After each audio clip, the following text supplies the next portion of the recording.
సిద్దిపేట జిల్లా గజ్వేల్లోని పిడిచెడు రోడ్డులో పోలీసులు అనుమానం ఉన్న వ్యక్తులకు నార్కోటిక్ డ్రగ్ టెస్టింగ్ నిర్వహించారు. వాహనాలు తనిఖీ నిర్వహించే సమయంలో అనుమానం ఉన్న వ్యక్తులను నార్కోటిక్ డ్రగ్ టెస్టింగ్ చేయనున్నట్లు సిఐ సైదా తెలిపారు.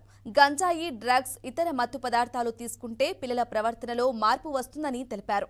పిల్లలు, యువకులు ఏం చేస్తున్నారో తల్లిదండ్రులు కూడా గమనిస్తూ ఉండాలని సూచించారు. ఈ అబ్బాయి పైన అనుమానం ఉండదు కానీ చేశాము. ఇందులో ఒకవేళ ఇతను కనుక గాంజా కనుక తాగినట్లయితే ఏదన్నా మత్తు పదార్థం ఎటువంటిది ఏమైనా కానీ ఏ టైప్ ఆఫ్ డ్రగ్స్ అయినా ఉండొచ్చు, అవి కనుక తాగితే ఆటోమేటిక్గా మాకు సంబంధించిన కలర్స్ వచ్చేస్తాయి. ఎన్ని టైప్స్ ఆఫ్ డ్రగ్స్, దాదాపుగా దానికి 8 రకాలుగా డ్రగ్స్ ఉన్నాయన్నీ. ఏం తాగినా కానీ దీంట్లో మార్క్స్ వస్తాయి.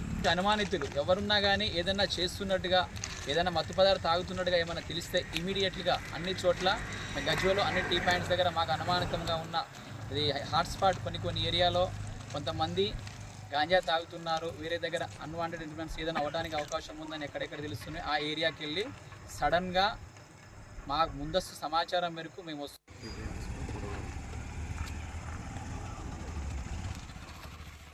గజ్వేల్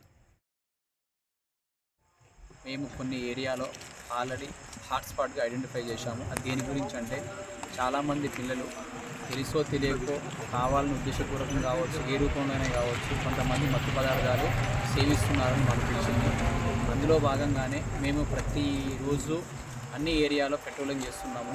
ఇప్పుడు మా గవర్నమెంట్ తరఫున, పోలీస్ వారి తరఫున మాకు ఒక కిట్ ఇచ్చారు. అంటే దానికి సంబంధించి ఎవరన్నా ఒక వ్యక్తి మత్తు పదార్థంగా తాగినట్లయితే ఇమీడియట్గా దానికి సంబంధించిన యూరిన్ షాంపూలు కలెక్ట్ చేసుకొని ఆ ఇచ్చిన కిట్లో మేము కనుక యూరిన్ షాంపూల ద్వారా పరీక్షించినట్లయితే ఇమీడియట్గా అతను తాగాడా లేదా అని తెలుస్తుంది.